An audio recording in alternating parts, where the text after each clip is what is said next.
Well, good morning. Good morning. I tell you, it's good to be back in person. It's not that I left my person, but it's good to be back here in person. It's good to be with y'all. It's good to be with y'all. And I appreciate y'all putting up with Marcy and me. I know she's not up here with me today, and that's probably disconcerting to some of y'all that it's just me again. And I want to tell you, we wrestled with the coronavirus for about 5 days. We were initially quarantining ourselves just for cautionary's sake, and then we both got it. And so we wrestled with it a little bit. And for those of you who are here, we've been without symptoms for 5 days, so we're good. So if y'all want to keep your distance, which most of you have, I get that. But we're here, and we're here to celebrate the fact that God is good. He's been with us the entire time. He's been with this community the entire time. And I'm excited about the passage of Scripture we're going to look at today. But what I want to do is I want to go back to what we talked about last week, because I don't want to just jump over that. So if you were with us last week, here's what we talked about. We talked about the fact that Jesus raised Lazarus from the dead. Just think about that one. Think about how your life will never be the same if you were in Bethany, if you were in that community and you were there when Jesus called Lazarus out of the tomb. Your life's never going to be the same. And we read it and we're like, okay, Jesus raised Lazarus from the tomb. They rolled the stone away. He called out, Lazarus, come forth. Lazarus comes jumping out in his grave clothes. And we're just like, okay, let's move on to the next thing. I don't want to move on to the next thing because he raised a dead man from the grave. How can that not, we could just say we're done. And that could have been a mic drop moment for Jesus. That could have been a moment where he's just like, boom, gone, out. And the truth of the matter is that's really what happened. If you know the story in the book of John, that's the end of Jesus' public ministry. He raised a man from the dead. I'm out. But we see in the passage of Scripture right after that, it says that from that moment, the Jews made a plan to kill Jesus. Now, this isn't the first time they made a plan to kill Jesus. They've been planning to kill Jesus multiple times. They've been trying to get their hands on him multiple times. But it says definitively, at that moment, they made a plan to kill Jesus. And so we see in verse 54 of chapter 11, it says this: Jesus therefore no longer walked among the Jews, but went from there to the region near the wilderness to a town called Ephraim, and there he stayed with his disciples. Now, I don't blame Jesus, do y'all? You just raised the guy from the dead. And you got people chasing after you going, we're going to kill you. I don't blame Jesus for going and finding this out of the way. If you go and look at where Ephraim is, it's a small little community just on the edge of the wilderness. It's not where anybody wants to go. It's kind of where my hometown was, 1,200 people counting cattle and dogs and cats. We didn't have any cats, but cattle and dogs, you got 1,200 people. It's not a destination point. So Jesus took his disciples and they went off to Ephraim. And I have no doubt in my mind that at this point, Jesus knew that the end of his ministry was coming, and he knew what was coming right after that. And we see that. We see that in the book of John as we continue through. So this is kind of that pivoting point of Jesus' life. He's done with his public ministry. He's about to go give his life for all of humanity, for you, for me, for you. He's about to go do that. And so he goes and takes some time off. I think he deserves it. But I think he's preparing himself. I think he's also preparing his disciples. It's him and 12 guys. And he's got them all together in this one little small town outside of the wilderness. And he's preparing them for what's coming. And as I was thinking about that verse, really what this morning's going to be about is chapter 12. But when I was thinking about that verse, I thought about where we are right now in our culture. With everyone, there's the anxiety and there's the fear and there's the trepidation and there's all these things going on in people's minds. Should we go back to school? Should we not go back to school? What's that going to look like? How's it going to impact families? How's it going to impact kids? How's it going to impact me? And I just want to tell you that what Jesus did is he pulled away to prepare himself for what God had in store for him. And I just want to say this morning, in particular, that if you're an educator, that if you're a teacher, that if you're someone that is raising up children If you're someone that's investing in our kids right now, I just want to encourage you to take about a day or 2 days and pull away. But I want you to pull away to prepare yourself for what God wants to do through you and in you during this time. Because it is for such a time as this that God has set you apart for the calling of being an educator in the lives of our kids. You see, we got a lot of people that are pulling away. They're getting that last vacation in to the places where you can travel. And they're pulling away. I don't want you to pull away. I want you to pull away to be prepared for what God has for you, through you and in you. He's got something completely out of your mind about what He's going to do in this time. This is such a unique time. It's never going to be revisited again. What does God want to do in and through you in this moment for the sake of our children, of this nation and this world? So if you're an educator, I want to encourage you. Take the advice of Jesus and His disciples. Pull away to be prepared for what God wants to do in and through you. And it's not just educators, I realize that, but they're the ones that are kind of on the forefront of what's going on right now. And we're going to be praying for them next week. So we move on, and it says that everyone is preparing for Passover. You see, in Judaism, when Passover came, everybody went to Jerusalem. And it says, even before chapter 12, that everyone was preparing themselves, or it actually says, purifying themselves for Passover. They're getting ready for this high season, this festival of Passover that represented God delivering the Israelites from Egypt, setting them free from a time of slavery of over 400 years. And that's what they're about to celebrate. And it says they're purifying themselves. I just got a question for you. When you come to worship, do you prepare your heart? Do you prepare your mind? Do you ask God to purify you, that as you enter into worship, whether you're here in person or whether you're online with us, do you stop and ask God to prepare you for what He wants to say to you, to prepare you to be receptive to how He wants to come into your life? Do you prepare yourself? Because that's what the people were doing for Passover. And then we see in chapter 12, this is the passage we're going to look at most specifically today. This is what the Word of God says in the book of John. 6 days before Passover, Jesus therefore came to Bethany, where Lazarus was, whom Jesus had raised from the dead. And so they gave a dinner for him there. Martha served, and Lazarus was one of those reclining with him at the table.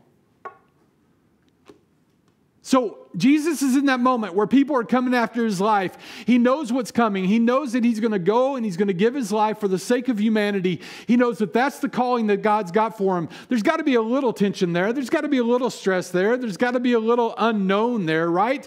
And He's at this place probably, and the disciples are probably freaking out because they had about 6.5 weeks together over in Ephraim, where Jesus is probably giving them a little insight into what to anticipate. And in this moment, in everything that's going on around them, do you see where they go? They go to Bethany. They go to Bethany. You see, if you look at the life of Jesus, Jesus goes through Bethany multiple times. Jesus' friends, we saw last week, where Jesus loved Lazarus, Martha, and Mary. He had a relationship with them. He spent time in their home.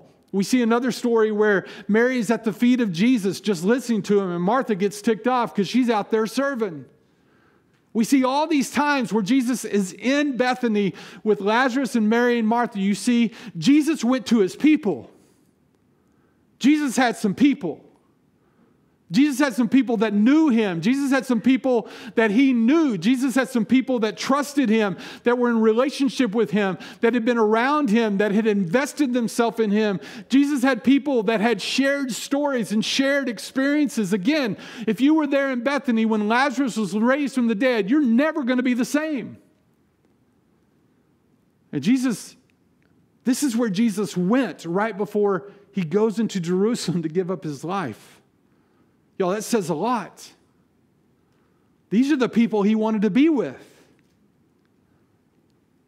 Who are your people?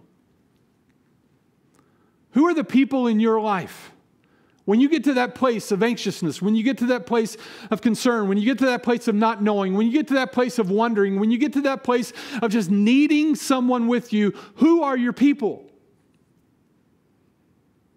And what do they invest in you? What do they give you? How do they care for you? How do they minister to you? You see what the people of Bethany did? It said they gave a dinner in honor of Jesus. They took care of him. It wasn't one of those moments where it's like, okay, Jesus is here. Let's see what we can get from him. No, they just gave to him. They took care of him. Who are those people in your life? Do you have them? Do you have the people in your life that you know you can call up and you know that they will not only be present with you, but they're going to be present with you in a way that they will help build you up, that they will help encourage you, that they will help strengthen you? Who are the people in your life that are building you up in your relationship with Jesus? Who are those people? You see, a lot of us have acquaintances. A lot of us have friends. I had a friend in Ruston. And when we were there relatively early in our time there, he invited me to a Ruston high school football game, and that's where everybody went on Friday night. And so I'm sitting there with him. People are walking by him left and right. Hey, what's going on? Hey, what's going on? They're not saying a word to me because they don't have a clue who I am, but they're saying everybody that walks by us knows Russ. And after that happens, a period of time, I look at Russ and I said, man, you know everybody. And he goes, no, Scott. He said, I got a lot of acquaintances. I got no friends. Who are your people? Who are the people that you trust? Who are the people that know you? Who are the people that you have shared experiences with, shared stories? That you can sit around and you can go, man, remember when God did that? Remember when that happened? Y'all, we need these people in our lives. Jesus needed these people in his life. He went to them in Bethany. There's so many of us, especially in this time and age, there's so many of us that are isolated, and we're okay with that. But it's not who God's created us to be. God has not created us to be individuals isolated to ourselves. He's created us to be in community with one another. That's why we do engage groups here at New Song. Engage groups are these small groups of people that come together, that live life together so that we can develop and nurture these stories among one another, where we can remind one another who God is and build one another up and encourage one another. We're going to be starting these engage groups back in September. And we're going to be doing them in person as well as virtually. And my guess is there's some of you sitting here that haven't been involved, that haven't committed to be involved. I just want to tell you, it's a great place to live life with other people. It's not perfect because no one in the groups are perfect. But it's a great way to operate within the very nature that God has created us.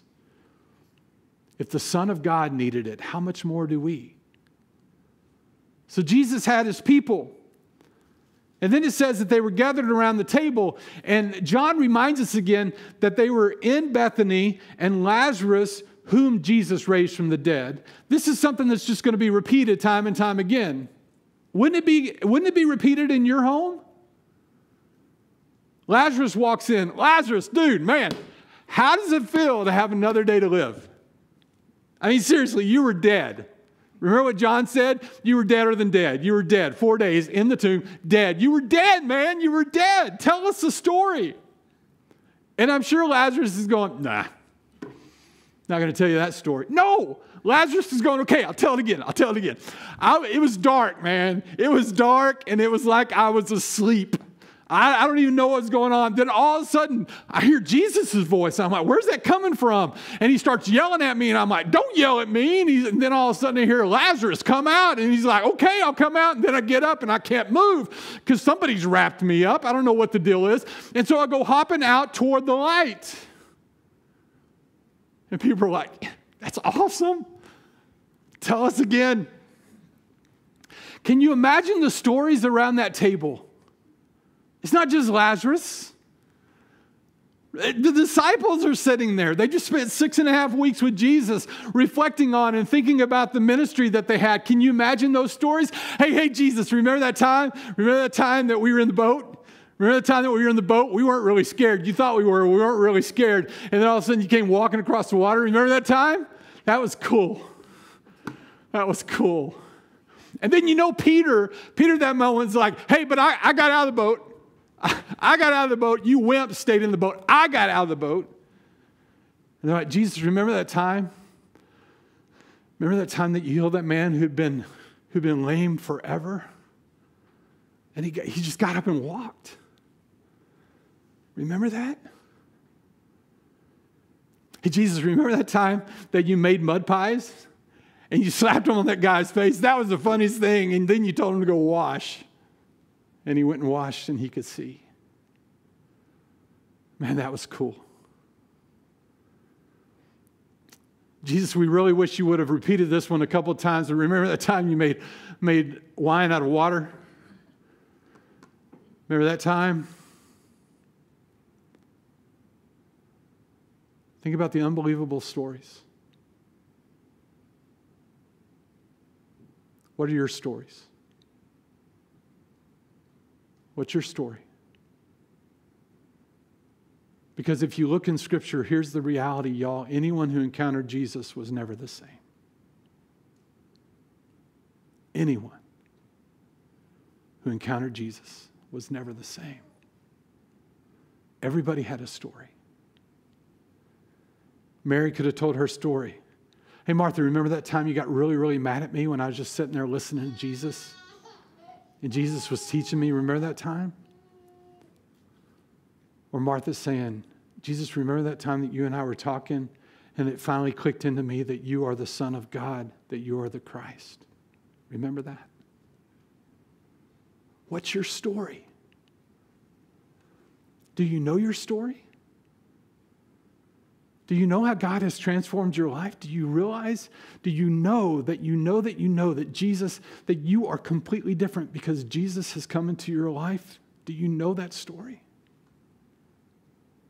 It doesn't have to be big. It doesn't have to be magnanimous. Do you know the story? I remember driving across campus at Texas Tech University when I was a student there. And I remember I was frustrated because I'm like, God, I'm tired of these consequences. I'm tired of having to deal with these consequences of my stupid sin. And I remember it was almost audible. It wasn't audible, but it was almost audible. And y'all, God was very clear in this. And this is what he said to me. Then Scott, stop. Stop sinning. And if you stop sinning, you'll not have consequences to deal with. And that might sound really... that may not be an aha moment for you. That was an aha moment for me. It's like, oh, I cannot do that. And I won't have these stupid consequences. What's the encounter with Jesus that you've had where your life has been changed in that moment? It may be being set free from lust, or maybe being set free from lying, or it may be being set free from fear and anxiety, just going, no, I can trust in God. I can believe in God. That's a new revelation for me. What's your story? And then are you sharing it with people? Could you imagine the people sitting around this table and everybody wanting to share their story about their encounter with Jesus? Can you imagine how Jesus' heart welled up going, man, it's happened. It's happened. People have been delivered. People have been set free. You see, if you go over in the book of Mark, it talks about this same party that's going on, but Mark says that it's in the house of Simon the leper. It's in Bethany, but it's in the house of Simon the leper. Can you imagine being Simon, who was once a leper, and he's been set free. But when you're a leper, y'all, in that culture, you were completely distant. It's just like being quarantined in regard to the coronavirus. You're completely separated from other people. You had to walk down the street on the other side of the street and yell, unclean, unclean, unclean. So when you were healed by Jesus, you were restored not only physically, but you were restored back into relationship with people. You were allowed back into your home. You were allowed back in your family. You were allowed back into the relationships with the people. Can you imagine Simon the leper sitting around the table just beaming from ear to ear because they're in his house and they can be in his house because he's been restored? What's your story? And are you telling people? One of the things about our stories is God has called us to be witnesses to who he is. And it doesn't mean you have to know the Bible backwards and forwards. It doesn't mean that you have to know everything that's going on. It just means that you have to know how your life is different because of Jesus, and you want to tell other people about it. And you may be sitting there going, I don't really have a story. Well, there's two questions in regard to that. First is, have you truly encountered Jesus? That's the first question, because if you have, then you'll have a story. But secondly, the question is, if you don't know your story, have you spent time to think about your story? Because here's your story.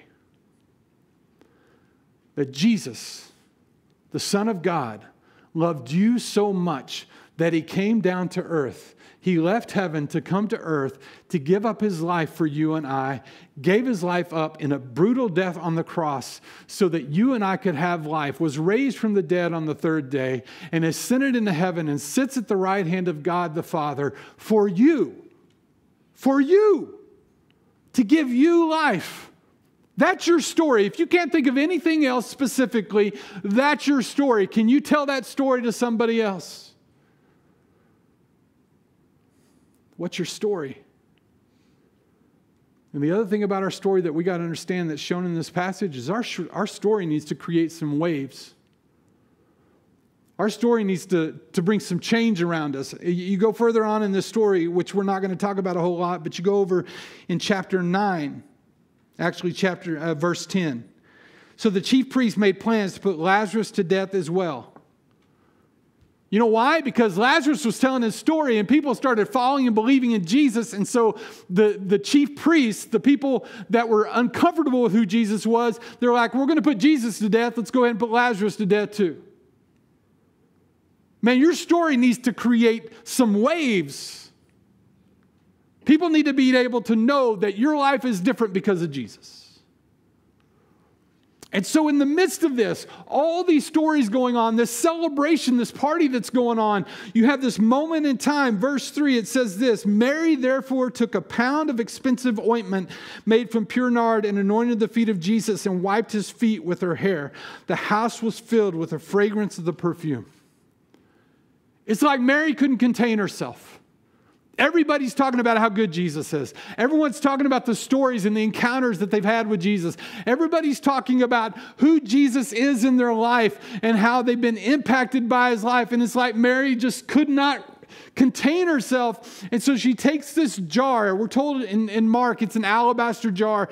But she takes this jar of pure nard, which is a root of a plant. And it says that it smells like caladiums or something like that. It's got this beautiful smell. And it was expensive. And the reason it was expensive is because it was from one particular region. And they used it to trade all the time. And she had 12 ounces of it. 12 ounces of it. And she breaks her alabaster jar. And it says in this passage that she pours it over his feet. We're told over in Mark that she poured it over his head as well. It's just like she showered him with this priceless, expensive perfume. She just poured it out. She's like, I can't contain myself. You get everything, Jesus. You're that amazing. You're that incredible. I'm going to give you everything that I've got. You see, this was everything that she had. You see down later that Judas says this was worth 300 denarii, which is a full year's wages. I want you to think about that. Regardless of what you make or what you don't make, I want you to think about what you make, a full year's wages, and that's what she broke over and poured over Jesus' feet and his head. A full year.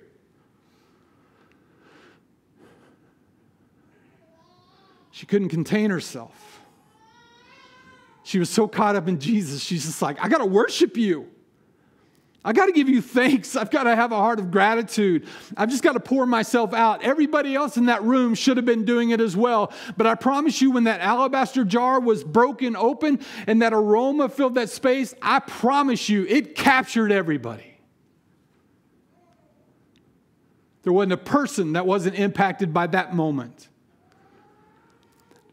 Do you see what worship does? What extravagant, complete, whole worship does? It captivates people. They look at you like you're crazy and they're like, what did you just do?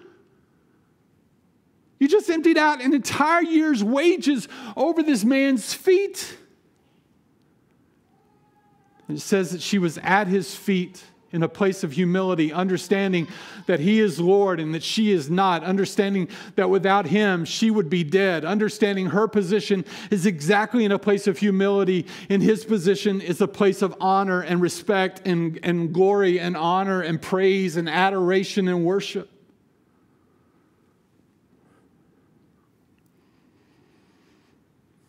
Is that how you see Jesus? Is that who you know Jesus to be? That you're willing to pour out everything, everything. Let's be real honest. Think about the things that we pour our money into, we pour our resources into, our hobbies, all these things that we pour ourselves into. And you got this woman who's giving everything she has to Jesus, everything, extravagantly. And then she lets her hair down, which in that culture a woman did not do. She let her hair down and she began to wipe his feet, not concerning herself with what anyone else was thinking. It's like when we're worshiping together, whether you're in your home or whether you're here, and you just want to raise your hands to God, and yet everything in your mind's going, what are people going to think? How are people going to look at me? It doesn't matter. Will you pour out everything to Jesus?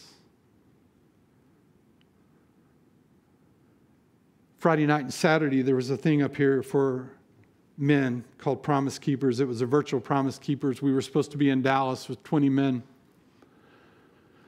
with 60,000 other men.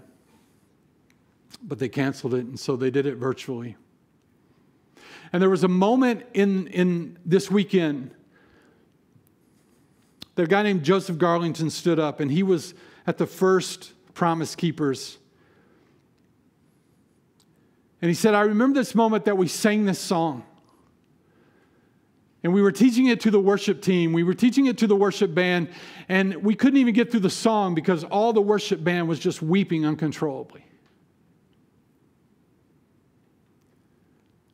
And when he started singing it, my memory of when I went to Promise Keepers just flooded back on me. I haven't thought of this song in decades.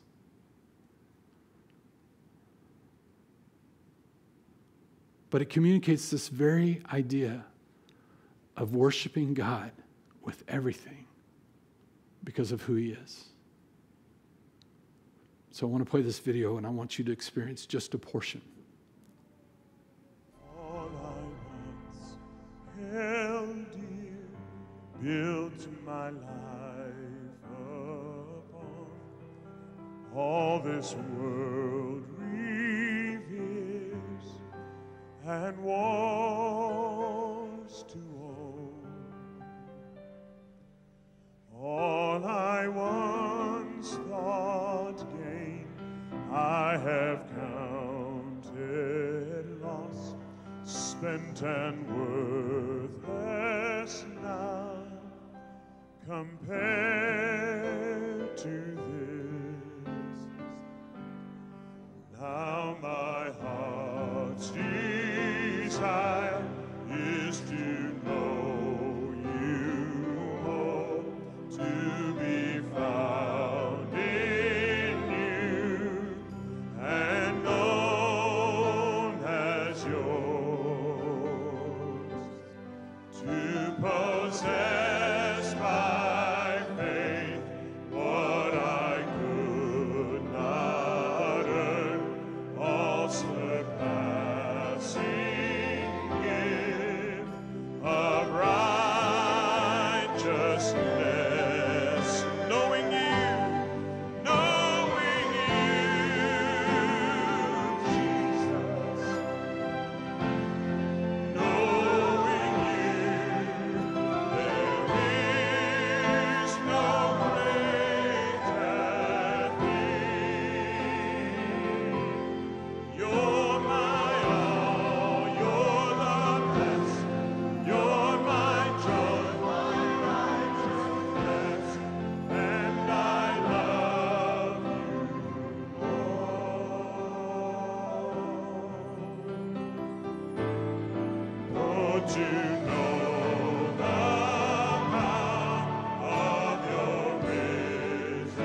hundreds upon hundreds of thousands of men.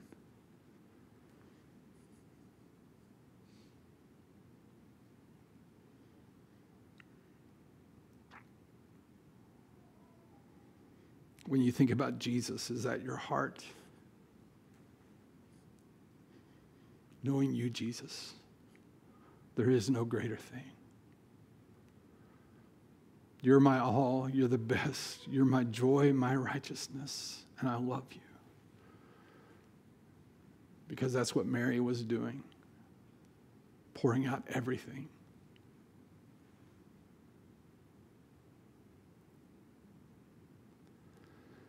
And yet the sad thing about it is everybody didn't get it. And everybody still doesn't get it. You had Judas sitting there, and instead of being captivated by this worship that this woman was doing with everything that she had, he was caught up in the money that was being wasted because he had been dipping his hand into the till. He had been walking with Jesus almost 3 years, seen the same miracles, seen the same movements, seen the same encounters. He had seen everything every other disciple had seen, and he missed it. And he missed it because he made it all about him. He was self-absorbed with himself. Have you missed it?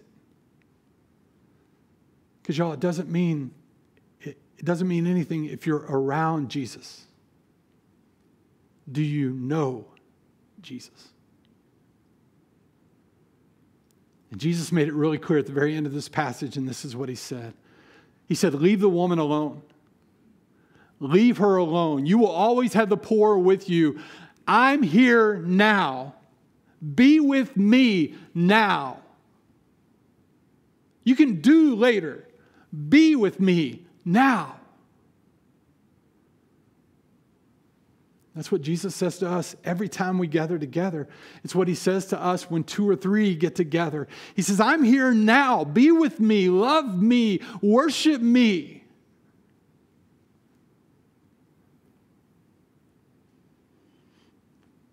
Is that your heart? Is that your heart?